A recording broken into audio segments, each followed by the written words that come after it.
bem-vindo ao Papo Cloud. Eu sou o Vinícius Perro e nesse episódio teremos a oportunidade de conversar com o novo CEO da Approach Tecnologia, entender exatamente seus planos de adoção, de expansão e de concretização dessa empresa que há muitos anos já vem fazendo e integrando soluções a muitos clientes, não somente no mundo de governo, o famoso tecnologia para Gov, mas também para o mundo enterprise, para o mundo privado.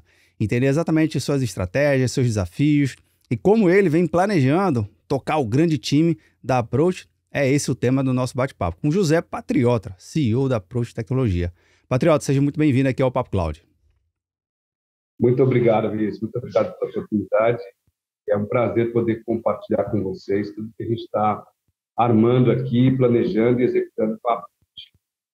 Pô, Patriota, eu que agradeço. Sei que recém-chegado aí na cadeira de CEO, a agenda deve estar extremamente concorrida. Então já deixo aqui meu agradecimento pela disponibilidade na agenda de trocar esse bate-papo. Mas antes, eu queria que você pudesse compartilhar um pouquinho aqui, Patriota, a sua trajetória de carreira, que eu já sei que passou por grandes empresas, e empresas essas que também já são parceiras da Approach Tecnologia. Conta aqui um pouquinho pra gente. Vamos lá.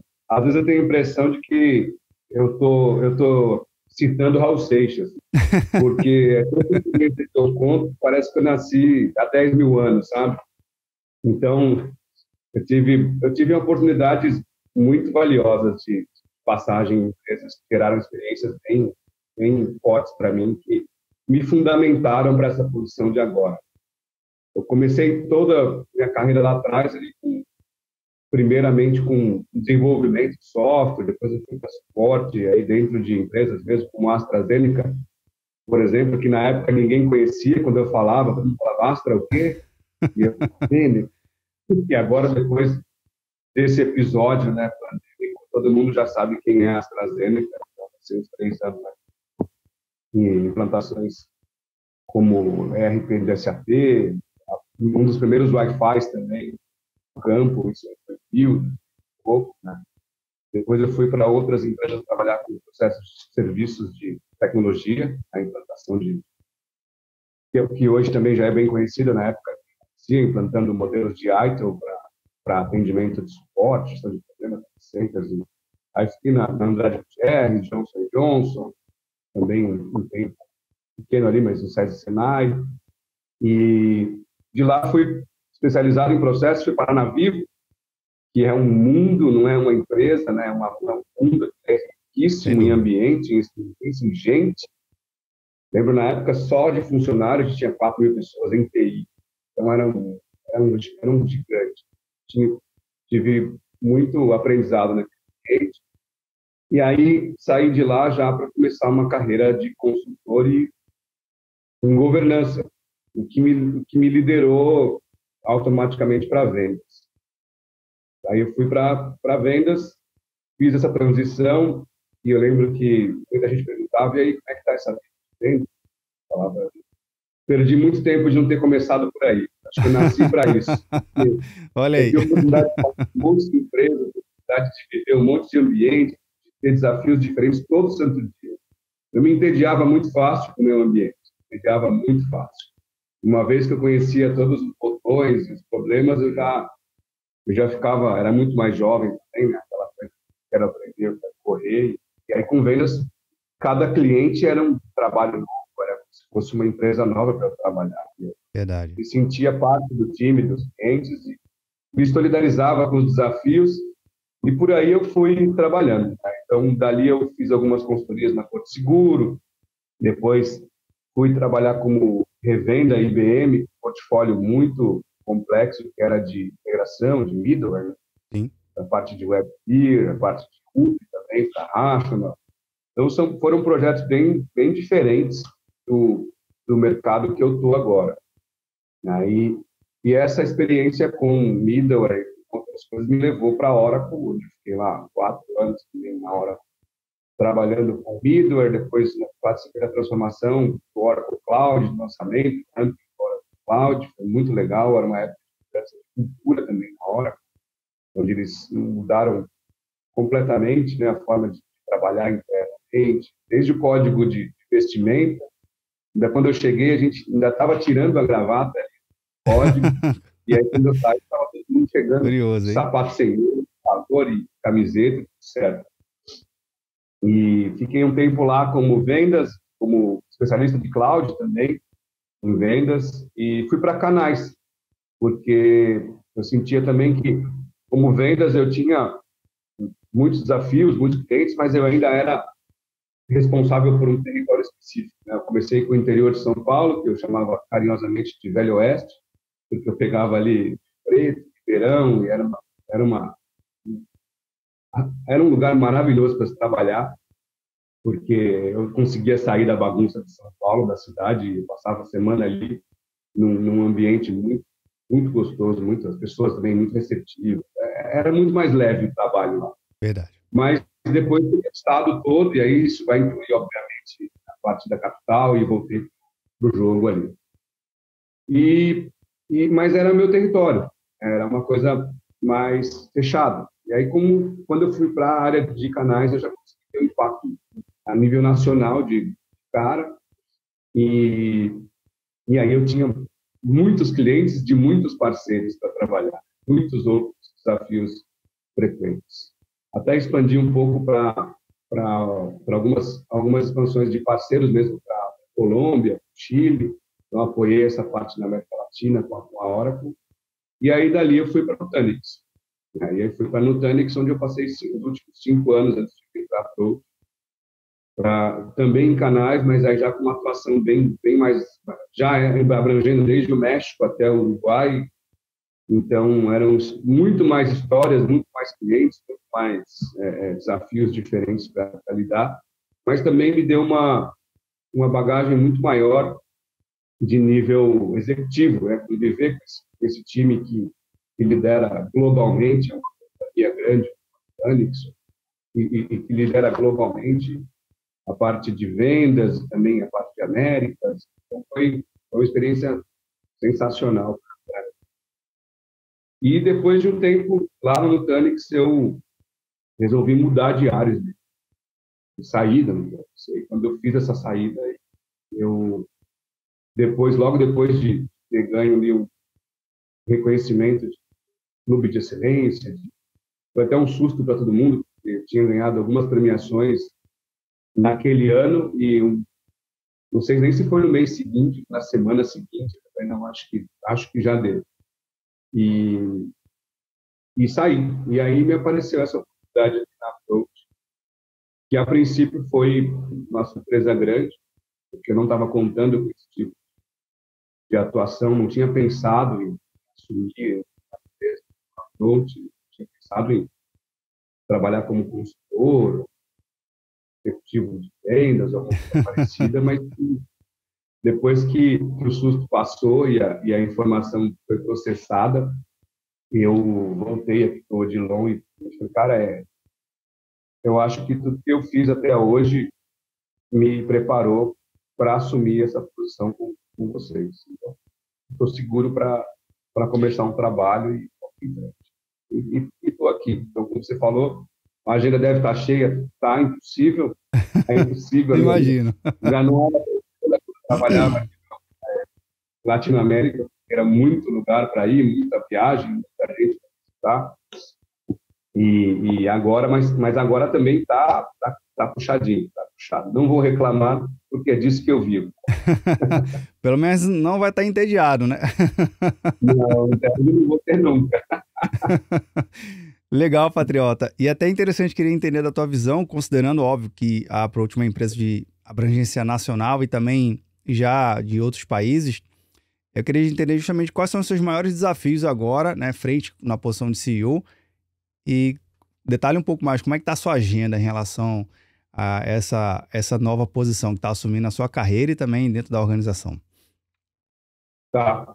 Quando eu vim para a Approach, eles não me deram só a missão de, agora você é o CEO, os dois fundadores são o Kent e o Tom.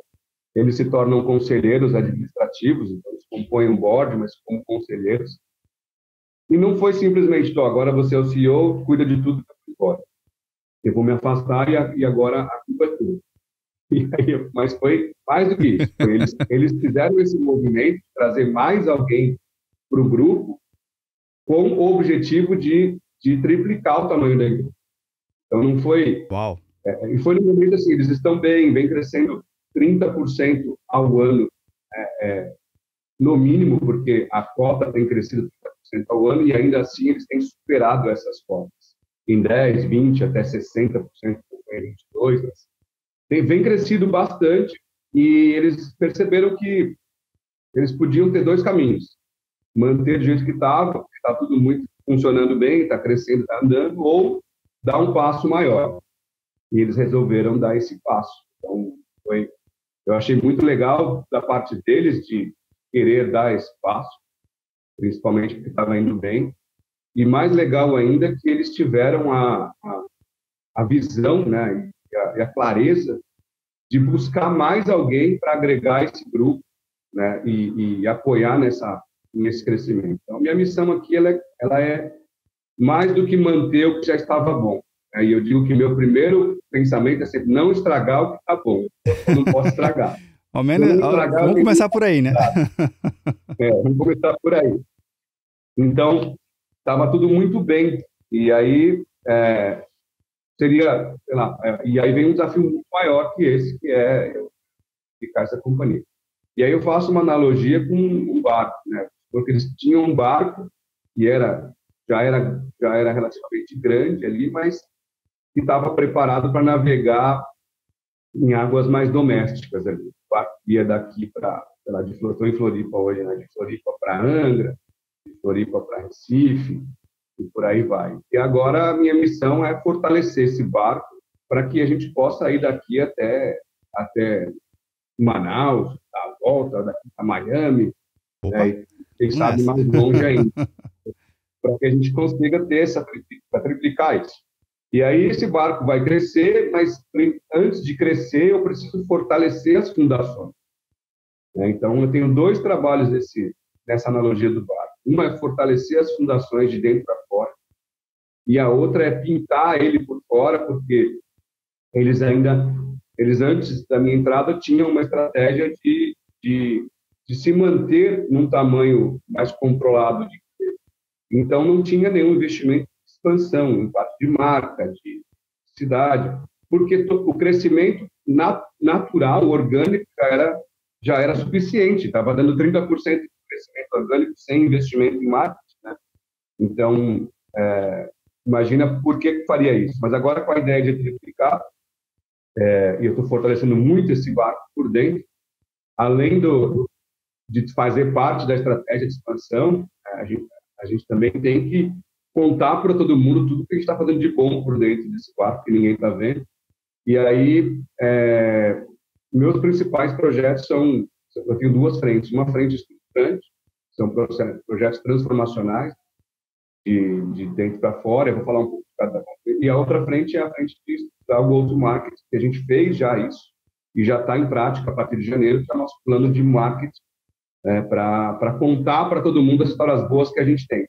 Legal, isso é importante. Então, pois é, da parte estrutural, a gente tem, na hora que a gente identificou esse objetivo, né, que ficou claro, e a missão veio assim: eu quero levar a outro patamar a empresa. O que é esse outro patamar? A gente definiu bem esses indicadores.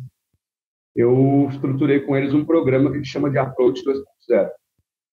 E esse programa ele vai englobar essa parte de go-to-market também, mas ele tem projetos estruturantes que vão desde estruturação de uma área de RH forte, com carreira, com competências, com gestão de pessoas mesmo. E isso vai naquela parte da minha conta de não posso estragar o que está bom. Verdade. As pessoas são importantes, são boas, a gente está fazendo todos esses planos mirabolantes contando com essas pessoas, está contando com eles, porque a gente sabe que eles podem executar esse plano. Então, vai dessa parte de RH, a gente tem uma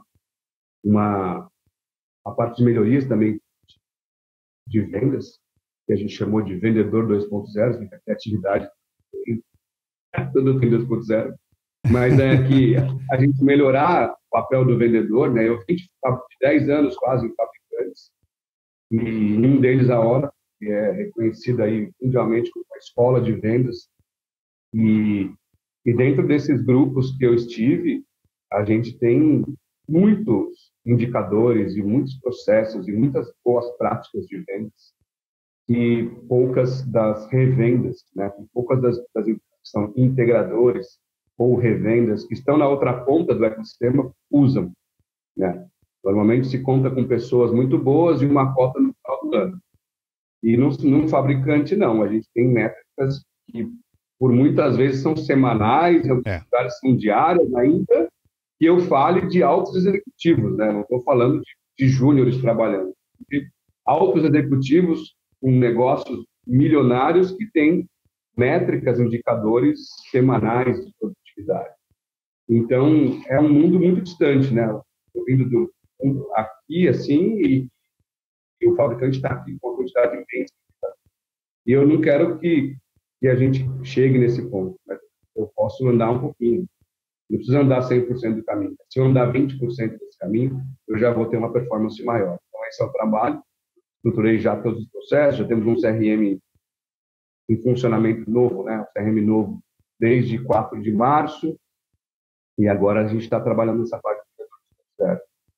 Um outro projeto que a gente também tem é a expansão do privado, né? Porque a gente tem uma atuação ainda bem menor no privado que no governo, até por causa do crescimento orgânico, né? A gente cresceu muito organicamente e ficou muito na parte de judiciário, educação, governo federal, por aí. E agora a gente tem um projeto para expandir no privado.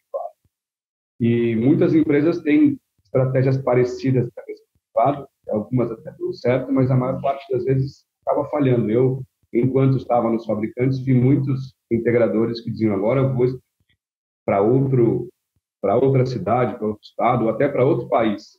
Opa. E normalmente qual é a estratégia?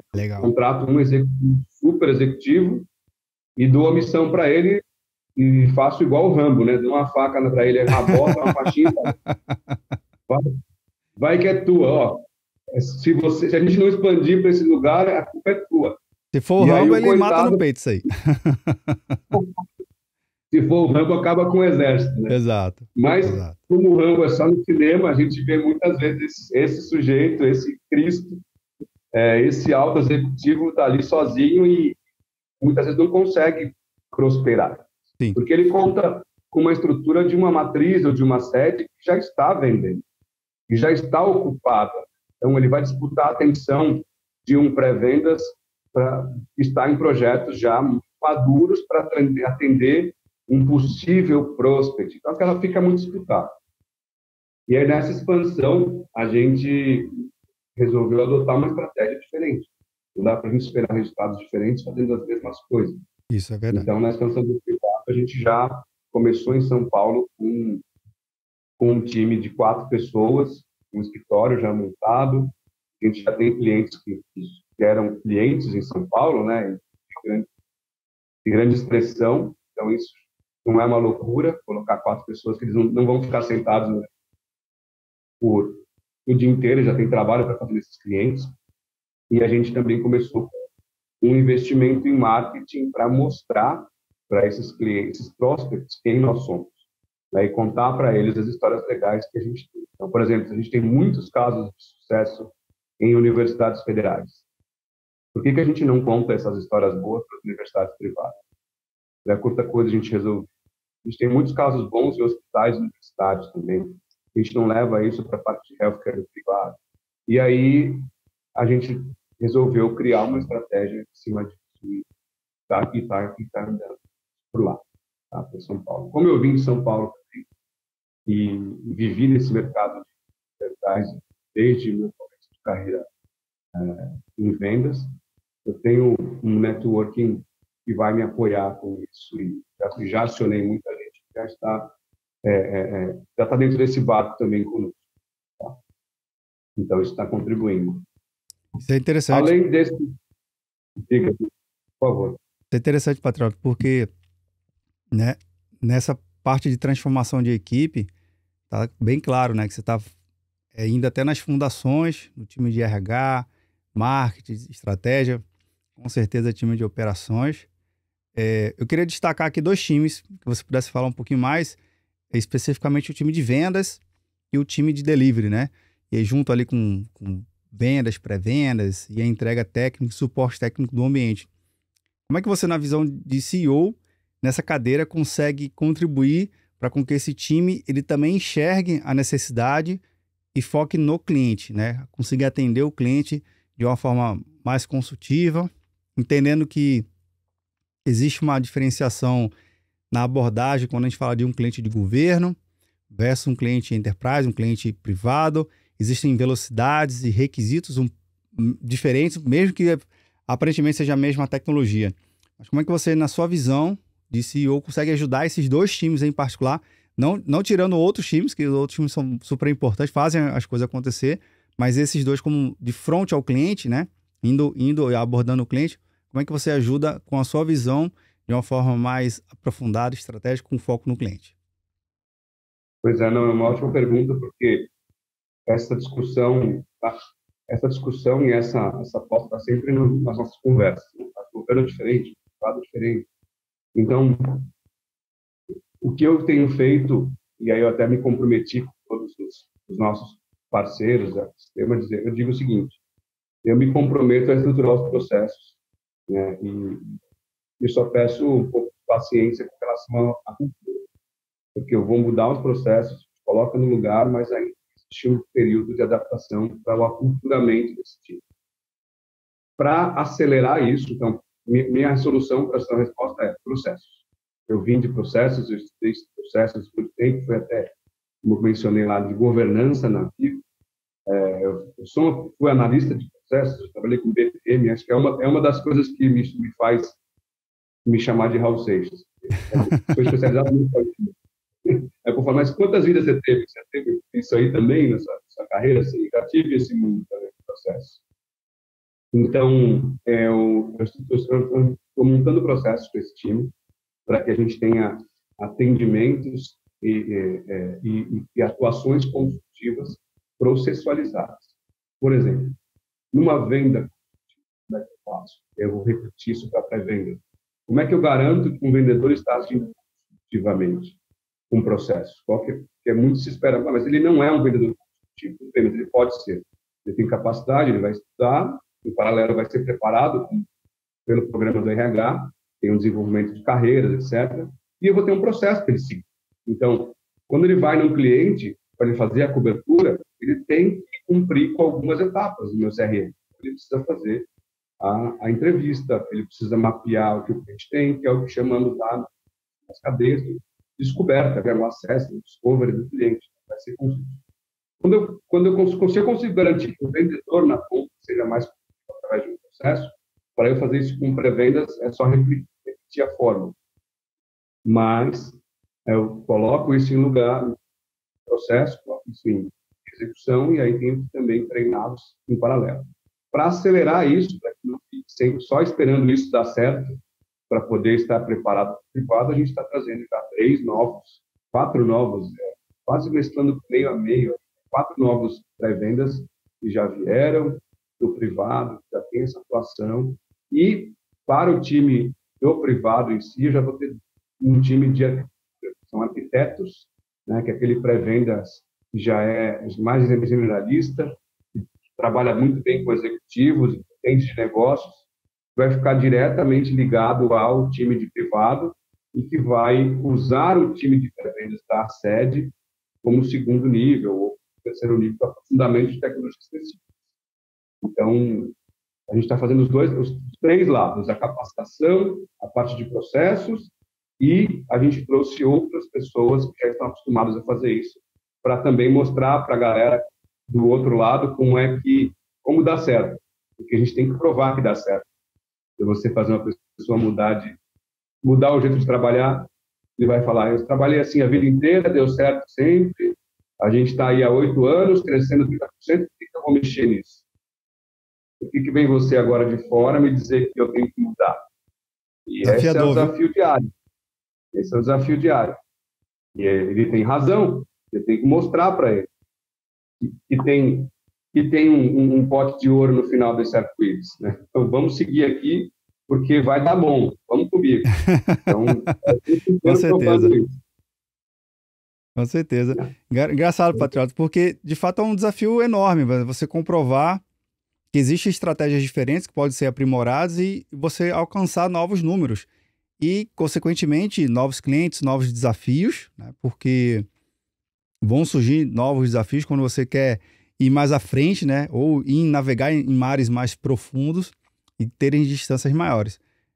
Óbvio que ter essa preparação na base vai estruturar com que a empresa ela consiga alçar novas possibilidades e desafios legais. Óbvio, clientes sempre têm a sua pegadinha, né? Sempre tem uma forma diferente de atender, uma forma diferente de até mesmo entregar o produto e o serviço, considerando até mesmo nessa experiência do cliente, né? Como é que você vê trazer o cliente ao centro dessa operação para com que o negócio ele pense muito mais em como atender esse mercado, de certa forma, ainda não tão aprofundado como é a carteira de privado. Na carteira de golfe está bem claro, tem muita experiência. Mas como é que vai mesclar esse time aí, um time privado, um time golfe ou um só time para todo mundo?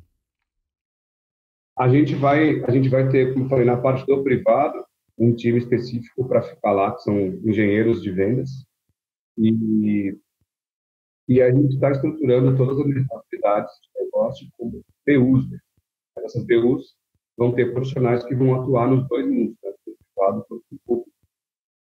E para suprir a essa demanda e para melhorar e acelerar essa mudança de comportamento, a gente vai ter o time alocado em privado. Né? O que eu acho mais divertido nisso que é, a gente está falando aqui de poucas disciplinas de gestão. Né?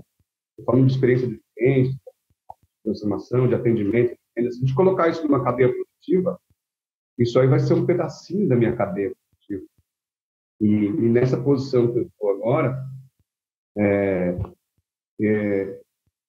tudo que eu faço num pedaço, né, sejam vários parafusos para apertar, todo parafuso que eu aperto gera consequência em tudo, né? Ou afrouxa muito de cá, ou aperta muito de cá. Então, é preciso ficar monitorando, né, e toreando todos os outros parafusos. Importante. Então, eu acho isso muito divertido, na verdade, porque quem fez MBA ou fez cursos de gestão deve ter feito aquele business game. Sim. Quem não fez, está nos escutando, pode botar no Google, que é bem legal, é bem divertido esse business game.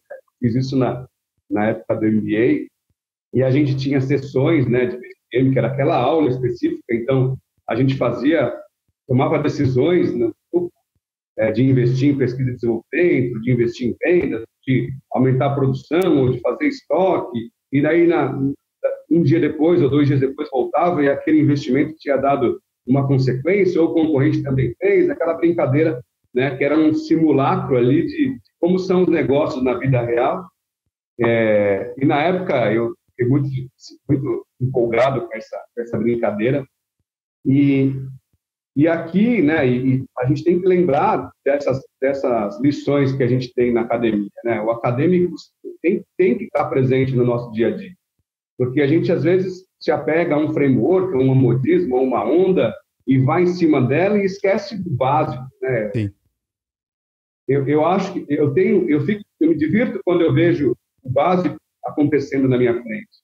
Quando eu vejo aquilo que eu li do Henry Ford, que para mim é um cara que fica aqui, ó, pingando na minha cabeça o tempo inteiro quando eu falo de negócios, né, de gestão, eu vejo acontecendo aquilo que o Ford falou lá atrás, Prahalad falou de expansão. Eu fico vendo, é como Matrix, sabe? Aí eu fico me divertindo, às vezes as pessoas devem me olhar nas reuniões, eu cara de tonto, mas de tonto é só a cara e o jeito de andar. E aí, eu estou olhando ali, vendo acontecer aquilo que me ensinaram, né, que meus mestres me mostraram como era, e muitas vezes eu vejo lá a gente questionando, não, mas isso não vai dar certo, não é assim que funciona, a gente nunca fez assim. Aí eu falo, cara, mas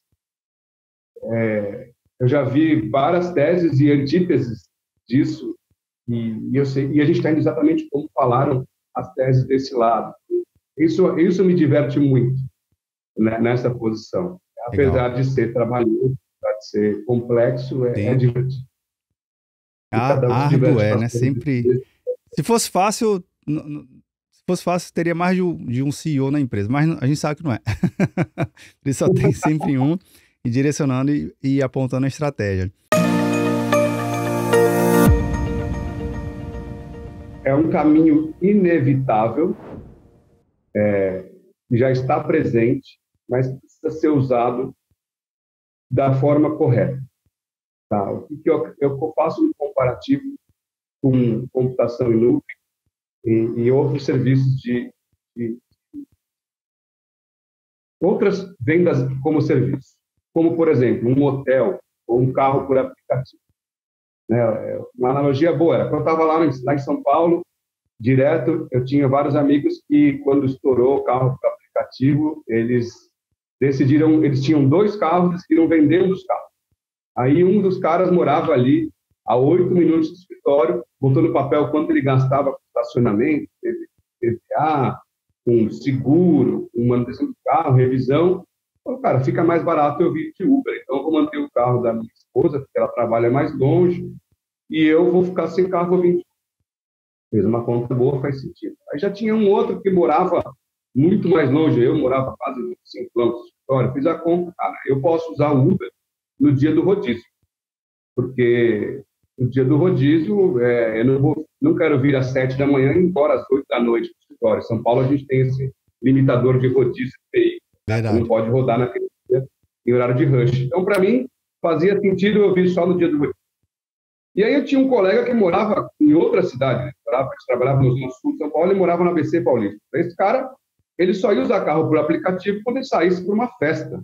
Porque ele falou, só vou usar quando eu vou sair para beber, porque beber e dirigir eu não vou, então eu vou sair só isso. Então, quer dizer, cada um tinha um uso específico, de acordo com a sua necessidade. O que eu acho que a computação em nuvem que a melhor forma de a gente aproveitar os benefícios da computação em nuvem, porque eles são claros, assim como um carro por aplicativo, e assim como você perceber entre ter a sua casa ou alugar uma casa como serviço, que agora tem tudo como serviço, né? Ou Airbnb, ou viver num hotel. Né? Num hotel você não limpa a sua casa, você não dá manutenção, você não precisa cozinhar, você não precisa lavar, mas isso custa. Sim. Né? Mas você não vai morar num hotel. Se você for um jovem solteiro, um salário megalomaníaco, faz sentido você morar num hotel. Mas, do contrário, faz sentido você usar hotel só quando estiver viajando, no fim de semana, quando quiser mudar de áreas.